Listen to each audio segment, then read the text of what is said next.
चलिए, तो आज की क्लास में हम लोग क्या पढ़ेंगे। तो सबसे पहले बात कर लेते हैं कि हमारा जो अभी तक का जितना भी एटम्स एंड मॉलिक्यूल का जितना भी आपके पास वीडियो पहुंचा है, उन सारे वीडियो में हम लोग क्या क्या पढ़ चुके हैं, इन सारे बातों को हम लोग आज पुनः रिकॉल करवा देते हैं। और आज जो है वो एटम्स एंड मॉलिक्यूल का आपका ये लास्ट वीडियो है। इसके बाद आपका एटम्स एंड मॉलिक्यूल जो होगा वो आपका पूरी तरह से क्या हो जाएगा, समाप्त हो जाएगा। ठीक है, अब हम लोग पढ़ते हैं, समझते हैं कि सबसे पहले आपका जो एटम्स एंड मॉलिक्यूल का जो भी वीडियो आपके पास पहुंचा था वो हम लोग शुरुआती तौर से कहाँ से पढ़े थे। ठीक है, तो देखिए एटम्स एंड मॉलिक्यूल का जो शुरुआती आपका दौर था वो सबसे पहले हम लोग स्टार्ट किए थे अवोगाड्रो नंबर से, जिसको हम लोग बोलते हैं मोल। ठीक है, अवोगाड्रो नंबर, इसके बाद हम लोग मोल के बारे में पढ़े थे, इसके बाद हम लोग ग्राम एटॉमिक मास के बारे में पढ़े थे, इसके बाद हम लोग मैटर के पार्टिकलों को लेकर इतिहास के बारे में पढ़े थे कि मैटर का आपका जो पार्टिकल है वो आपका किस तरह से खोज किया गया था, कैसे आपका प्राचीन रूप से धारणा था, कैसे हमारे प्राचीन रूप से मैटर के पार्टिकल के रूप द्वारा आपका प्राचीन रूप से क्या धारणा था, हमारे कणाद जो थे वह कैसे मैटर के पार्टिकल के बारे में खोज किए थे। साथ ही साथ आधुनिक धारणा क्या हुआ, कैसे ने डॉल्टन्स ने आपका मैटर के पार्टिकलों के बारे में एक थ्योरी लेकर आया था, और क्या था आपका जो डॉल्टन का थ्योरी, सारे बात को हम लोग पढ़े थे। इसके बाद हम लोग पढ़े थे तीन तरह का law of conservation of mass, law of multiple proportion और लॉ ऑफ कांस्टेंट प्रोपोर्शन। ठीक है, इसके बाद हम लोग पढ़े थे आपका, इन सारे बातों को जब हम लोग पढ़ लिए थे इसके बाद हम लोग पढ़े थे इलेक्ट्रॉन, प्रोटॉन एंड न्यूट्रॉन के बारे में, कि इलेक्ट्रॉन का खोज किसने किया था, प्रोटॉन का खोज किसने किया था, और साथ ही साथ न्यूट्रॉन का आपका खोज किसने किया था। ठीक है, और कैसे आपका इलेक्ट्रॉन का क्या प्रॉपर्टी है, इलेक्ट्रॉन का, प्रोटॉन का क्या प्रॉपर्टी है, न्यूट्रॉन का क्या प्रॉपर्टी है, इलेक्ट्रॉन का मास कितना होता है, या इलेक्ट्रॉन पे चार्ज कितना होता है, प्रोटॉन का मास कितना होता है, प्रोटॉन पे चार्ज कितना होता है, और न्यूट्रॉन का मास क्या होता है, न्यूट्रॉन पे चार्ज कितना होता है। ठीक है, इसके बाद हम लोग पढ़े थे कि प्रोटॉन का जो मास होता है इलेक्ट्रॉन के कितने गुना होता है। इन सारे बातों को हम लोग पढ़ लिए थे। ठीक है, इसके बाद हम लोग पढ़े थे आपका एटम के मॉडल के बारे में, कि आपका एटॉमिक मॉडल क्या था। ठीक है, तो सबसे पहले जो एटॉमिक मॉडल के बारे में हम लोग पढ़े थे वो पढ़े थे किसका, तो सबसे पहले हम लोग जो एटॉमिक मॉडल पढ़े थे वो थॉमसन का एटॉमिक मॉडल पढ़े थे। ठीक है, कि थॉमसन का एटॉमिक मॉडल क्या था। इसके बाद हम लोग थॉमसन के एटॉमिक मॉडल के क्या डिमेरिट था, उस डिमेरिट के बारे में हम लोग पढ़े थे। और जब आपका थॉमसन का एटॉमिक मॉडल आपका खत्म हो चुका था तब हम लोग पढ़े थे किसका एटॉमिक मॉडल। इसके बाद हम लोग पढ़े थे रदरफोर्ड का एटॉमिक मॉडल। रदरफोर्ड का एटॉमिक मॉडल पहले से पहले हम लोग पढ़े थे रदरफोर्ड का गोल्ड फॉयल एक्सपेरिमेंट। ठीक है, कि रदरफोर्ड का आपका गोल्ड फॉयल एक्सपेरिमेंट क्या था। इसके बाद हम लोग पढ़े थे कि रदरफोर्ड का एटॉमिक मॉडल क्या है। इसके बाद रदरफोर्ड का एटॉमिक मॉडल जब हम लोग पढ़े थे, इसके बाद रदरफोर्ड के एटॉमिक मॉडल में कुछ आपका कमियां भी देखने को मिला था, और उस कमी को दूर करने के लिए कौन आए थे, तो आपका नील्स बोर साहब आए थे। और नील्स बोर ने रदरफोर्ड के एटॉमिक मॉडल को आपको क्या किया था, तो कमियों को दूर किया था, और उन्होंने भी एक मॉडल दिया जिससे नील्स बोर एटॉमिक मॉडल कहा जाता है। ठीक है, इतना बात हम लोग पढ़ लिए थे। अब हम लोग पढ़ेंगे आगे। ठीक है, कि आगे हमारा क्या है।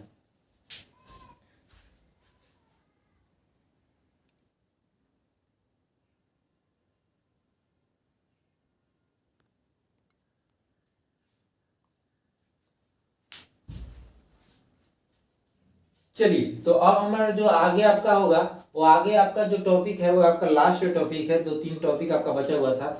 इस टॉपिक को खत्म पढ़ने के बाद पूरी तरह से एटम्स एंड मॉलिक्यूल का आपका जो चैप्टर होगा वो पूरी तरह से आपका क्या हो जाएगा, खत्म हो जाएगा। तो चलिए, सबसे पहले आज हम बात करेंगे, अब हम लोग क्या बात करेंगे, तो एटॉमिक नंबर के बारे में, कि एटॉमिक नंबर आपका क्या होता है। ठीक है, तो एटॉमिक नंबर का आपका डिफिनेशन यहाँ पे लिखा हुआ है कि the number of proton in one atom of an element called atomic number. जैसे देखिए एटॉमिक नंबर क्या होता है, मास नंबर क्या होता है। आपका 2 टॉपिक था जो छूट गया था आपका। इस टॉपिक को आपको खत्म करने के बाद पूरी तरह से आपका चैप्टर क्या हो जाएगा, खत्म हो जाएगा। ठीक है, साथ ही साथ आपको हम पूरे बात को आज रिकॉल भी करवा देंगे लास्ट में, जितना भी आपका एटम्स एंड मॉलिक्यूल जो पढ़ाई हुआ है इन सारे बातों को हम लास्ट में आपको क्या करेंगे, एक बार रिवाइज करवा देंगे। ठीक है, तो सबसे पहले समझते हैं कि एटॉमिक नंबर होता क्या है। ठीक, तो एटॉमिक नंबर का डिफिनेशन होता है भाई मेरे, कि the number of proton in one atom of an element called atomic number. यानी किसी भी एलिमेंट के, कोई भी अगर एलिमेंट है उस एलिमेंट के एक एटम में, उस एलिमेंट के कितने एटम में, एक एटम में जितना प्रोटॉन की संख्या होगा, जितना प्रोटॉन की संख्या होगा वही आपका क्या कहलाता है, तो वही आपका एटॉमिक नंबर कहलाता है। यानी कोई भी एलिमेंट के एक एटम में जितना प्रोटॉन आपका उपस्थित रहता है, प्रेजेंट रहता है, वही प्रोटॉन की संख्या को हम लोग क्या बोलते हैं, तो एटॉमिक नंबर बोलते हैं। समझ गए ना एटॉमिक नंबर का डेफिनेशन कि एटॉमिक नंबर किसको बोलते हैं। ठीक है, एटॉमिक नंबर किसे कहते हैं, तो कोई भी तत्व हो, कोई भी एलिमेंट हो, उसके उस तत्व के एक परमाणु में जितना प्रोटॉन आपका उपस्थित रहता है वही परमाणु, वही प्रोटॉन की संख्या को हम लोग क्या बोलते हैं, तो एटॉमिक नंबर बोलते हैं। ठीक है, जैसा कि यहाँ पे लिखा गया है atomic number is equal to number of proton. Atomic number बराबर क्या होता है, तो प्रोटॉन की संख्या होता है। इसके बाद आपका लिखा, जैसे एग्जांपल लिए हम, atomic number of sodium is 11। Sodium का जो एटॉमिक नंबर होता है वो कितना होता है भाई मेरे, तो 11 होता है। अब सोडियम का एटॉमिक नंबर 11 है, इसका मतलब क्या हुआ, तो सोडियम का एटॉमिक नंबर 11 है, इसका मतलब यह हुआ कि सोडियम के पास आपका कितना प्रोटॉन है, तो 11 वो प्रोटॉन है। समझ गया ना। अगर कोई बोल रहा है कि कार्बन का एटॉमिक नंबर भाई मेरे 6 है, इसका मतलब क्या हुआ, तो कार्बन के पास आपका 6 प्रोटॉन है। ठीक है, कोई बोल रहा है कि आपका हाइड्रोजन के पास, हाइड्रोजन का एटॉमिक नंबर 1 होता है, तो हाइड्रोजन के पास 1 प्रोटॉन आपका है। ठीक है, तो उसी तरह से आपका कोई भी एलिमेंट हो, उस एलिमेंट का अगर एटॉमिक नंबर आपका दिया हुआ है तो हम पता कर सकते हैं कि उस एलिमेंट के एक एटम में कितना आपका प्रोटॉन प्रेजेंट रहेगा। ठीक है, चलिए आगे, atomic number of element does not change during chemical reaction. ये आपका बात है एटॉमिक नंबर्स को लेकर कि एटॉमिक नंबर जो होता है किसी भी एलिमेंट का वो चेंज नहीं होता है। किसके दौरान भाई मेरे, तो केमिकल रिएक्शन के दौरान। यानी कोई भी अगर केमिकल रिएक्शन हो रहा है तो उस दौरान आपका एटॉमिक नंबर उस एलिमेंट का चेंज नहीं होगा। जैसे एलिमेंट के वाली बात है कि दो एलिमेंटों के बीच में केमिकल रिएक्शन होता है, तो केमिकल रिएक्शन जब होगा ना भाई मेरे, तो केमिकल रिएक्शन के दौरान ऐसा नहीं है कि आपका एलिमेंट का एटॉमिक नंबर चेंज हो जाएगा। जैसे हम एग्जांपल लेते हैं यहाँ पे, जैसे कार्बन और ऑक्सीजन आपस में रिएक्शन किया तो कार्बन डाइऑक्साइड बना। ठीक है ना, तो वाली बात है कि यहाँ भी कार्बन का एटॉमिक नंबर 6 से लेंगे, यहाँ भी कार्बन का एटॉमिक नंबर 6 से ही लेंगे। ऐसा बात नहीं है कि केमिकल रिएक्शन हो गया तो एटॉमिक नंबर भी चेंज हो जाता है, ऐसा नहीं होता है। ठीक है, चलिए आगे हम लोग समझते हैं मास नंबर के बारे में कि मास नंबर आपका क्या होता है। तो मास नंबर का डिफिनेशन है कि the total number of protons and neutron present in one atom of element called mass number. Mass number जो होता है, जैसा कि अभी हम लोग पढ़े कि कोई भी एटम के कोई भी एलिमेंट के एटम में जो प्रोटॉन की संख्या होगा वो आपका एटॉमिक नंबर कहलाएगा। ठीक है, और मास नंबर किसे कहते हैं, तो कोई भी एलिमेंट के एक एटम में जितना आपका प्रोटॉन की संख्या होगा और साथ ही साथ जितना आपका न्यूट्रॉन की संख्या होगा, दोनों की संख्या को हम लोग क्या बोलते हैं, तो मास नंबर बोलते हैं। क्या बोलते हैं भाई मेरे, मास नंबर बोलते हैं।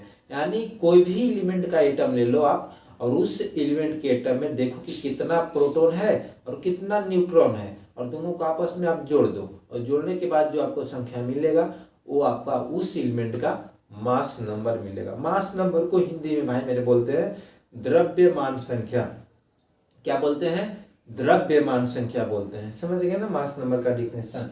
चलिए, जैसे कि यहाँ पे लिखा हुआ है mass number, the number of proton plus number of neutron. Number of proton और नंबर ऑफ न्यूट्रॉन को अगर दोनों को जोड़ेंगे तो आपका मास नंबर मिलेगा। जैसे सोडियम का मान लो भाई मेरे कि मास नंबर निकालना है, तो सोडियम का के पास कितना प्रोटॉन होता है, 11 को। अभी हम जस्ट पढ़ के आए हैं कि प्रोटॉन मतलब एटॉमिक नंबर, एटॉमिक नंबर मतलब एटॉमिक नंबर कितना होता है सोडियम का, 11, तो 11 प्रोटॉन होगा। और इसके पास न्यूट्रॉन कितना होता है, तो 12 को। 11 12 जोड़ देते तो कितना आपका हो जाएगा, 23। ठीक है, यानी आपका जो सोडियम का जो मास नंबर होगा वो कितना होगा, तो 23 आपका होगा। कितना होगा भाई मेरे, 23।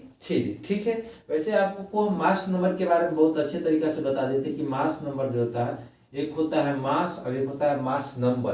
तो मास आपका ए में लिखा जाता है, लेकिन मास नंबर ओनली नंबर में लिखा जाता है। समझ गए ना। चलिए आगे हम लोग पढ़ेंगे relation between mass number and atomic number. Mass number और एटॉमिक नंबर में आपका रिलेशन क्या है, इस रिलेशन को हम लोग पढ़ेंगे, ठीक है। चलिए, तो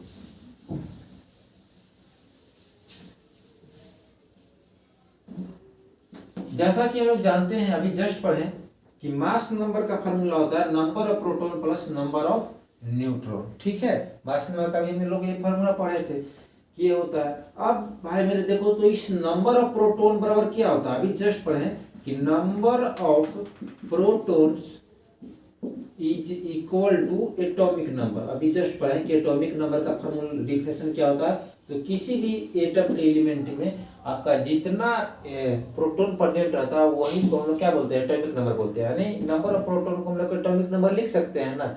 चलिए, अब इसके जगह पर आपको हम क्या लिख देंगे, एटॉमिक नंबर लिख देंगे, ठीक है। यानी मास नंबर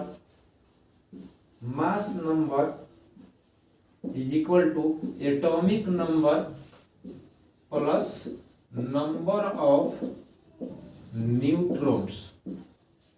हो गया ना, इतना बात हम लोग पढ़ लिए कि मास नंबर जो होता है वो बराबर होता है एटॉमिक नंबर प्लस न्यूट्रॉन। यानी अगर आप एटॉमिक नंबर, कोई भी एलिमेंट के एटॉमिक नंबर में आप न्यूट्रॉन की संख्या को जोड़ देते हो, तब उसको हम लोग क्या बोलेंगे, मास नंबर बोलेंगे।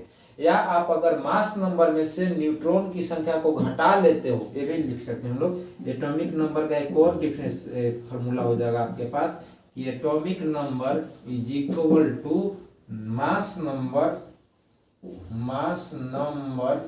Minus number of neutron. यानी मास नंबर में से अगर न्यूट्रॉन की संख्या को अगर आप घटा देते हो तो आपको क्या मिल जाता है, तो एटॉमिक नंबर मिल जाता है। साथ ही साथ मेरे भाई एक और बात हम नहीं बताया आपको कि एटॉमिक नंबर को हम लोग किससे डिनोट करते हैं, जेड से डिनोट करते हैं। किससे डिनोट करते हैं भाई मेरे, जेड से डिनोट करते हैं। आपको अपने से खुद से आप लैंग्वेज ऑफ केमिस्ट्री के द्वारा कहीं बुक से भी आप कम से कम मिनिमम 30 तक आपको एटॉमिक नंबर एलिमेंट का याद कर लेना अपने से, ठीक है।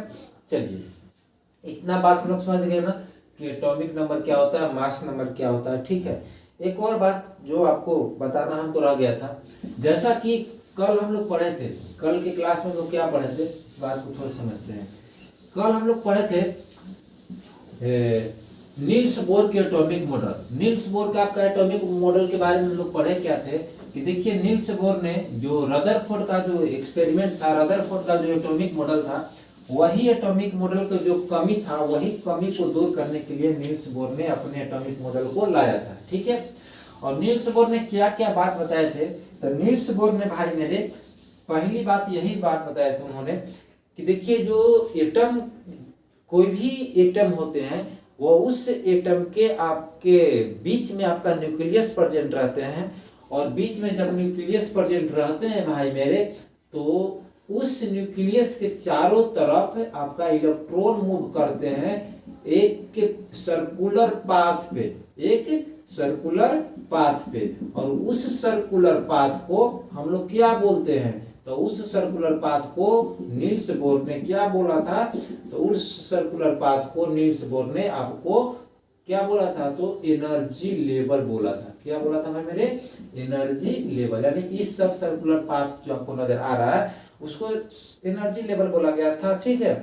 और एनर्जी लेवल का आपका नाम भी रखा गया था, क्या रखा गया था, तो पहला एनर्जी लेवल है जिसको हम लोग बोलेंगे के, दूसरा को एल, तीसरा को एम, इसके बाद चौथा को आपका एन बोला जाएगा, ठीक है। इस तरह से हम लोग बोल रहे थे। चलिए, इतना बात कल हम लोग पढ़े थे। इसके साथ ही साथ हम लोग ये भी बात पढ़े थे कि सर्कुलर पाथ पे तो मूव करता है, सही बात है। साथ ही साथ हर एक के एनर्जी लेवल, इसको, इस एनर्जी लेवल को भाई मेरे हम लोग सेल भी बोलते हैं। क्या बोलते हैं, cell. K cell, L cell, M cell, N cell, ठीक है। यानी हर एक सेल का, हर एक सर्कुलर पाथ का एक फिक्स्ड अमाउंट में एनर्जी होता है, ठीक है ना। हर एक सर्कुलर पाथ में एक फिक्स्ड अमाउंट में एनर्जी होता है, और वो एनर्जी किस लिए होता है, तो इलेक्ट्रॉन को घुमाने के लिए, मूव कराने के लिए, ठीक है। इलेक्ट्रॉन को आपको मूव कराने के लिए वो एनर्जी रहता है, ठीक है। चलिए, अब साथ ही साथ उन्होंने ये भी बात बताया था कि कोई भी एनर्जी लेवल में, या बोले तो सेल में, कोई भी सेल में ऐसा नहीं कि जितना मन उतना ही आपका इलेक्ट्रॉन मूव करेगा, 10 गो तो 10 गो, 15 गो तो 15 गो। हर एक एनर्जी लेवल में, हर एक सेल में आपका इलेक्ट्रॉन की संख्या फिक्स रहता है, ठीक है ना। इलेक्ट्रॉन की संख्या क्या होता है भाई मेरे, फिक्स रहता है।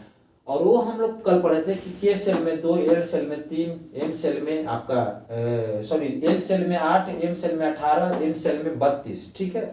तो हम लोग एन सेल तक बात किए थे, यानी चौथा सर्कुलर पाथ तक हम लोग बात कर लिए थे, 2, 8, 18, 32, ठीक है।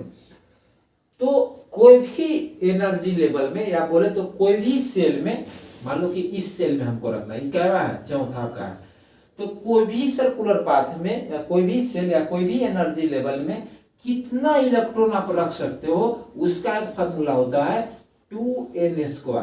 क्या होता है मेरे, 2n², ठीक है ना। आपका 2n² फॉर्मूला होता है, ठीक है। जैसे मान लो कि हमको फर्स्ट में बताना है कि फर्स्ट में कितना होगा, तो फर्स्ट में ना कितना इलेक्ट्रॉन आप रख सकते हो, तो इनके जगह पर आपको कितना रखना है, 1 रखना है, तो 1 रख दें तो कितना हो जाएगा, 2। सेकेंड में हमको पता करना कि सेकेंड सेल में हम कितना इलेक्ट्रॉन को रख सकते हैं, तो 2 गुने इनके जगह पर आपको 2 रखो, कितना हो जाएगा, 2 गुने 2 दूनी 4, 8 आपका हो जाएगा। थर्ड में हमको पता करना है, तो थर्ड में 2 गुने 3 के स्क्वायर, यानी 3 3 9 दूनी 18। फोर्थ में हमें पता करना है, तो 2 गुने 4 के स्क्वायर, 4 को 16 दूनी 32, 2 8 18 32। आपको पांचवा में पता करना है। ऐसा बात नहीं कि 4 को सर्कुलर पाथ होता है, 5 6 7 8 इनफाइनाइट सर्कुलर पाथ होते हैं आपका, ठीक है ना। तो आपको सब में पता करना, तो सब में पता कर सकते हो किसके द्वारा, 2n² के द्वारा। समझ गए ना भाई मेरे, ठीक है। चलिए इतना बात समझ गया ना, 2n² क्या होता है। तो 2n² जो होता है वो किसी भी सेल में कितना इलेक्ट्रॉन आप भर सकते हो, उसी इलेक्ट्रॉन की संख्या को बताने के लिए हम लोग 2n² यूज करते हैं, ठीक है। चलिए आगे हम लोग समझते हैं। आगे जो है आपका वो यह है कि आगे अब आपका पूरी तरह से जो एटॉमिक नंबर ये सब पढ़ने के बाद पूरी तरह से आपका एटॉमिक एटम्स एंड मॉलिक्यूल और स्ट्रक्चर ऑफ एटम भी दोनों आपका क्या हो चुका है, खत्म हो गया है, ठीक है। तो आज की क्लास को यहीं तक रखते हैं, बाकी मिलते हैं अगले क्लास में।